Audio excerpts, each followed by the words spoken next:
శాఖలో అర్హత లేని ఒక ఉద్యోగి అధికారం చెలాయిస్తున్నా ప్రభుత్వంలో చలనం లేదు. విశాఖలోని రుషికొండ బ్లూ ఫ్లాగ్ బీచ్ నిర్వహణ పేరుతో కోట్ల రూపాయలు స్వాహా చేస్తున్నా ఇంతవరకు విచారణ లేదు. వైసీపీ ప్రభుత్వంలో రుషికొండ బ్లూ ఫ్లాగ్ బీచ్ పేరుతో 5 ఏళ్లలో 6 కోట్ల రూపాయలు మింగేశారు. దేశంలో ఉన్న 12 బ్లూ ఫ్లాగ్ బీచుల్లో రుషికొండ బీచ్ ఒకటి. ఇంతటి ప్రతిష్టాత్మకమైన బీచ్ కు పేరు చెప్పి మూడో కంటికి తెలియకుండా దోచుకు తినేశారు. రుషికొండ బీచ్ లో జరిగిన భారీ అవినీతికి కర్త కర్మ క్రియ టూరిజం రీజనల్ డైరెక్టర్ శ్రీనివాసపాణి కావడం విశేషం. రుషికొండ బీచ్ సుందరీకరణ నిర్వహణ కోసం ప్రభుత్వం ప్రతి నెల 10.8 లక్షలు చెల్లిస్తోంది. ఇందులో 6.50 లక్షలు వర్కర్స్ కు కేటాయించాలి. అయితే కాంట్రాక్టర్ దీనికోసం కేవలం 4.70 లక్షలు మాత్రం ఖర్చు చేస్తున్నాడు. అంటే 1.80 లక్షలు ఎక్కడికి వెళ్ళిపోతున్నాయి.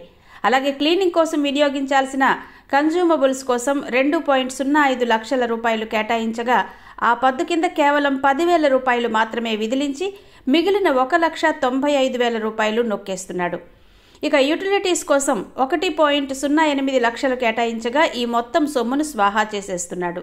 ఇది కాకుండా ఇక్కడ పార్క్ చేసే వాహనాల మీద వచ్చే సుమారు 5 లక్షల రూపాయలు కాంట్రాక్టరే మింగేస్తున్నాడు. ఈ విధంగా గత 5 ఏళ్లలో కోట్ల రూపాయలు రుషికొండ బ్లూ ఫ్లాగ్ బీచ్ లో కొట్టుకుపోయాయి. ఈ బీచ్ నిర్వహణకు ప్రతి నెల 10.80 లక్షల రూపాయలు ప్రభుత్వం ఇస్తున్నా వారి ఆకలి తీరలేదు. బ్లూ ఫ్లాగ్ బీచ్ లో అర్జెంటు పనులు చేపట్టాలంటూ మరో 15 లక్షల రూపాయలు లాగేశారు. మరి ప్రభుత్వ పెద్దలు దీన్ని ఎందుకు పట్టించుకోవడం లేదో ఎవరికీ అర్థం కావడం లేదు. పేరుకు మాత్రం ఒక కాంట్రాక్టర్ను ఒరిస్సా నుంచి తెచ్చిపెట్టేసుకోవడంలో ఆర్డి శ్రీనివాసపాణి సఫలీకృతుడయ్యాడు. ఈ కాంట్రాక్టర్ నియామకానికి అసలు టెండర్లనే పిలవలేదు. దీన్ని బట్టి పెద్ద ఎత్తున లాలూచి జరిగిందో అర్థం చేసుకోవచ్చు. ఈ అవినీతి అధికారి శ్రీనివాసపాణి నిర్వాకం వల్ల ఇప్పుడు గనక రుషికొండ బీచ్కు ఎవరైనా వెళితే ఇది బ్లూ ఫ్లాగ్ కాదు రెడ్ ఫ్లాగ్ ఎగరేయాల్సిన బీచ్ అని సామాన్యులు కూడా సర్టిఫై చేసేస్తారు. అంతర్జాతీయ బీచ్ చిత్రపటంలో విశాఖపట్నం అందులోనూ రుషికొండ బీచ్కు స్థానం కలగడం ఎంతో గొప్ప విషయం అయినప్పటికీ ఆర్డి శ్రీనివాసపాణి లాంటి అధికారుల అవినీతి వల్ల ఏపీ టూరిజం పరువు ప్రతిష్ట సముద్రంలో కలిసిపోయే ప్రమాదం ఏర్పడింది. రుషికొండ బీచ్ అభివృద్ధికి కేంద్రం 7.35 కోట్లు ఇవ్వగా వాటితో వివిధ పనులు చేపట్టి బ్లూ ఫ్లాగ్ జెండాను ఎగరేశారు. ఆయా ప్రమాణాలు పాటిస్తూ ఉంటేనే డెన్మార్క్కు చెందిన ఫౌండేషన్ ఫర్ ఎన్విరాన్మెంట్ ఎడ్యుకేషన్ సంస్థ బ్లూ ఫ్లాగ్ సర్టిఫికెట్ను పునరుద్ధరిస్తుంది. ఇప్పుడున్న పరిస్థితుల్లో మళ్లీ సర్టిఫికెట్ ఆశించడం అత్యాశ అవుతుంది. ఎందుకంటే ఆపరేషన్ అండ్ మెయింటెనెన్స్ కింద భువనేశ్వర్కు చెందిన Utech service provider Ranjan Swain beach నిర్వహణను ఆర్డి శ్రీనివాసపాణి సారథ్యంలో అప్పగించారు. అయితే ప్రభుత్వం నుంచి నెల నెల కాంట్రాక్టర్కు బిల్లులైతే వెళ్తున్నాయి కానీ ఇక్కడ బీచ్ అభివృద్ధి నిర్వహణ ఏమాత్రం జరగడం లేదు. బీచ్లో చూస్తే కళావిహీనమైన పరిసరాలు దర్శనమిస్తున్నాయి. పిల్లలు ఆడుకునేందుకు ఏర్పాటు చేసిన క్రీడా పరికరాలన్నీ తుప్పుపట్టి పాడైపోయాయి. వాటికి కనీసం మరమ్మతులు కూడా లేవు. వాటిని అలాగే సముద్రానికి వదిలేశారు. దీంతో దూరం నుంచే పర్యాటకులు వెనుతిరుగుతున్నారు. సాయంత్రం కాగానే వందలాది మంది ఈ బీచ్కు వస్తున్నారు. కానీ వారికి అక్కడ వినోదం పంచేవి ఏమీ లేకపోవడంతో తిట్టుకుంటూ వెళ్ళిపోతున్నారు. బ్లూ ఫ్లాగ్ రుషికొండ బీచ్లోని లోపాలు ఇవి. కంప్యూటర్ మానిటర్ పనిచేయడం లేదు. అధిక వోల్టేజీ కారణంగా సీసీ కెమెరాలు గత 4 నెలల నుండి పనిచేయడం లేదు. సీసీటీవీ ఆపరేటర్ కూడా లేరు. బీచ్ మేనేజర్ గది లైట్లు కూడా పనిచేయడం లేదు. లేడీస్ అండ్ జెంట్స్ షవర్లు సరిగ్గా లేవు. మరుగుదొడ్లు తలుపులు విరిగిపోయాయి. టాయిలెట్ ర్యాంప్ సీలింగ్ సమస్య. నిబంధనల ప్రకారం పర్యాటకులకు ఉచితంగా ఆర్ఓ నీటిని సరఫరా చేయాలి. అయితే ఆర్ఓ డ్రింకింగ్ ప్లాంట్ గత 6 నెలల నుంచి పనిచేయడం లేదు. ఈ కారణంగా తాగునీరు లేదు. పిఓఎస్ యంత్రాలు సరిగా పనిచేయడం లేదు. సోలార్ ప్లాంట్ సమస్య.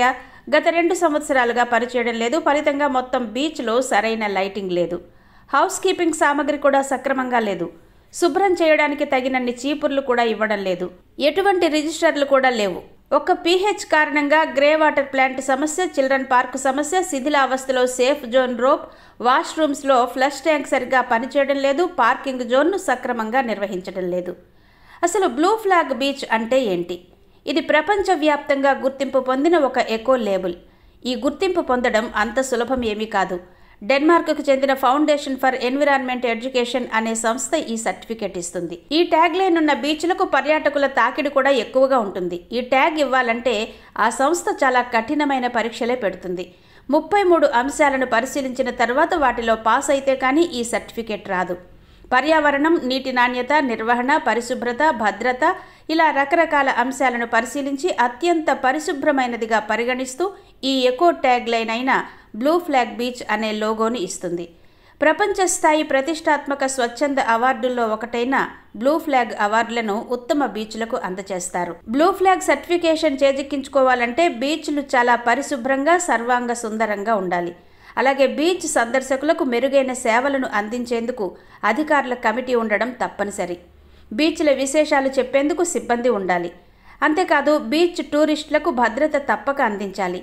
ఇంకా తదితర ప్రమాణాలకు తగ్గట్టుగా ఉంటేనే బీచ్లకు బ్లూ ఫ్లాగ్ అనే అరుదైన గౌరవం దక్కుతుంది. ప్రపంచంలో 4000 బీచ్లకు మాత్రమే బ్లూ ఫ్లాగ్ సర్టిఫికేషన్ ఉండగా భారతదేశంలో కేవలం 12 బీచ్లకు మాత్రమే అర్హత లభించింది. ఇందులో రుషికొండ బీచ్ ఉండడం ఎంత గర్వకారణమో దీనిని భ్రష్టు పట్టించే అధికారి ఉండడం అంత దుర్మార్గం అని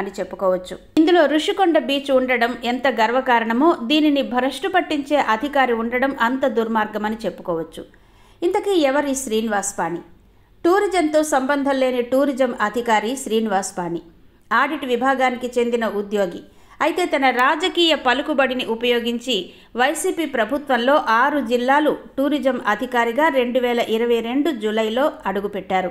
regional director, executive director, divisional manager ఇలా విశాఖ కేంద్రంగా టూరిజం శాఖలో ఉన్న అన్ని పోస్టుల్ని ఈ శ్రీనివాస్ పాణినే నిర్వహించేస్తున్నారు. తన దిగువ పోస్టుల్లోకి ఏ అధికారి వచ్చి జాయిన్ అయినా తన పలుకుబడి ఉపయోగించి పంపించేయడం ఈ శ్రీనివాస్ పాణి నైజం. కూటమి ప్రభుత్వం వచ్చిన శ్రీనివాస్ పాణి ఇక్కడి నుంచి కదలడం లేదంటే టూరిజంలో ఎలా పాతుకుపోయారో అర్థం చేసుకోవచ్చు.